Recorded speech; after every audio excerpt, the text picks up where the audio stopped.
Oke, assalamualaikum warahmatullahi wabarakatuh. Selamat pagi menjelang siang semua. Pada kesempatan ini kita akan berbicara tentang sumber dana modal bank. Saya Rudi Abdullah SEMM AKSY. Tapi sebelum kita lanjut, seperti biasa jangan lupa like, comment, share, dan subscribe. Oke, kita lanjutkan materi kita dengan topik sumber dana modal bank. Oke. Jadi kita masuk di manajemen dana bank. Jadi manajemen dana bank ini adalah kegiatan perencanaan, pengorganisasian, pelaksanaan, dan pengendalian terhadap penghimpunan dana. Nah, sumber dana bank ini berasal dari bank dan dari luar bank. Kalau dari luar bank ini salah duanya masyarakat dan lembaga. Kalau dari dalam dana dari dalam bank, yaitu berkaitan dengan setoran modal pemegang saham, berkaitan dengan cadangan laba, berkaitan dengan laba yang belum dibagi.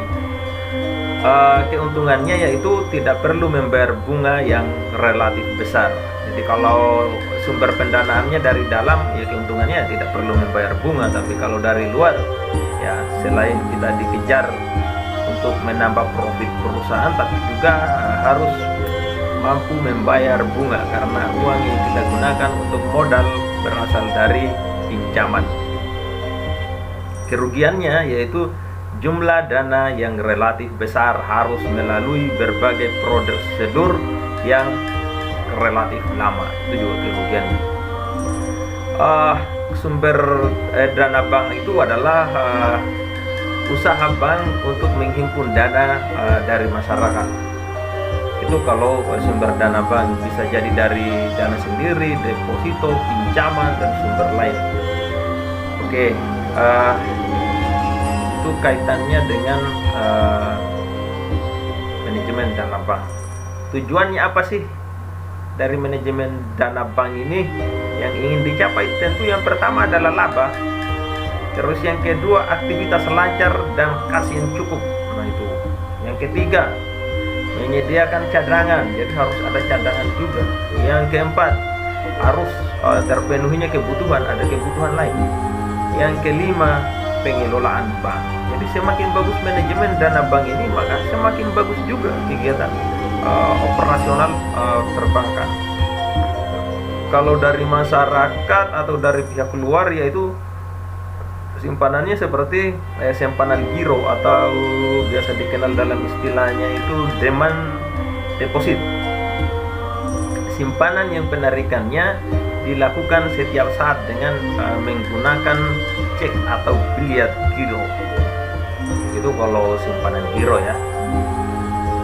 Yang selanjutnya simpanan tabungan atau saving deposit, yaitu simpanan yang penarikannya dapat dilakukan setiap saat, dapat menggunakan buku tabungan, slip penarikan atau kartu ATM atau sarana lainnya. Ini yang nabung itu. Yang selanjutnya simpanan deposit atau time deposit. Kalau simpanan deposit ini penarikannya dengan jangka waktu dan dapat ditarik dengan biliar deposit atau sertifikat deposit. Ya, ini kalau dana dari masyarakat itu dalam bentuk simpanan semua ya.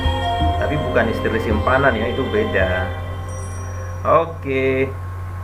Kita lanjut ke dana dari lembaga luar. Itu dana dari lembaga luar itu berupa bantuan likuiditas Bank Indonesia atau biasa dikenal dengan istilah BLBI. Yang kedua, pinjaman antar bank, biasa disebut dengan call money. Yang selanjutnya, pinjaman dari bank luar negeri.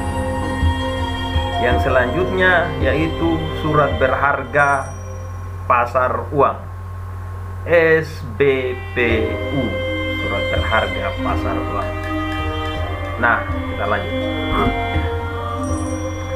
Coba kita lihat ya di tabel sumbernya. Kalau sumbernya dana sendiri, maka yang akan mempengaruhi adalah CAR, Capital Adequacy Ratio. Nanti sebentar saya jelaskan ini. Kalau sumbernya dari deposan, itu akan mempengaruhi giro, deposito berjangka, tabungan, sertifikat deposito, deposit on call, rekening giro. Kalau sumbangan dari pinjaman, itu berasal dari call money, pinjaman antar bank, dan KLBI. Kalau sumber lain berasal dari setoran jaminan, dana transfer, SBPU, dan diskonto BI. Nah, digunakan ini untuk apa? Kalau dana sendiri digunakan untuk CAR, likuiditas. Kalau deposan digunakan untuk penyaluran kredit. Kalau pinjaman digunakan untuk investasi. Kalau sumber lain digunakan untuk aktiva tetap. Ya, aktiva tetap dan investasi juga tentunya ya. Nah, kita lihat giro atau rekening giro. Ini tadi belum saya baca ini apa itu rekening giro atau checking account. Jadi ini adalah simpanan masyarakat dalam rupiah atau falas yang dapat dilakukan setiap saat dengan cek ya. Bisa juga beli giro, ATM, sarana perintah pembayaran lain dengan cara memindah bukukan. Itu kalau giro. Yang kedua, deposito berjangka. Deposito berjangka ini adalah simpanan yang penarikannya hanya dapat dilakukan pada waktu tertentu sesuai dengan tanggal perjanjian antara deposan dengan bank. Jadi tidak boleh ditarik sesuka hati. Itu harus ada kesepakatan atau harus mengikuti kesepakatan. Yang ketiga, tabungan, yaitu simpanan yang penarikannya dapat dilakukan dengan syarat tertentu yang disepakati dan tidak dengan cek, biliar, giro, atau alat lain yang dipergunakan. Itu kalau tabungan. Kalau sertifikat deposito ini adalah deposito berjangka yang bukti simpanannya dapat diperjualbelikan. Itu kalau untuk deposito, sertifikat deposito. Deposito on call. Deposito on call ini simpanan yang penarikannya itu hanya dapat dilakukan dengan pemberitahuan terlebih dahulu dalam jangka waktu tertentu sesuai dengan kesepakatan deposan dengan bank. Itu deposit on call. Yang selanjutnya, rekening giro. Rekening giro ini terkait dengan tabungan. Dia adalah rekening giro yang disukai nasabah dari cara penarikannya. Tabungan ini disukai nasabah dari apanya? Dari bunganya. Makanya itu latarnya di belakang itu bunga berguguran. Oke. Selanjutnya, call money. Call money ini adalah sumber dana yang dapat diperoleh berupa pinjaman ya. Jangka pendek dari bank lain melalui internet ya. Call money yang digunakan untuk kebutuhan jangka pendek itu call money, bukan soft call, bukan. Pinjaman antar bank. Pinjaman antar bank ini yaitu pinjaman yang dilakukan antar bank untuk memenuhi kebutuhan pendanaan jangka menengah. Kalau untuk pinjaman antar bank ini dia jangkanya jangka menengah ya. Misalnya untuk pembangunan usaha atau meningkatkan penerimaan dari perbankan. Selanjutnya, KLBI. KLBI ini adalah kredit yang diberikan oleh BI terutama kepada bank yang mengalami kesulitan likuiditasnya.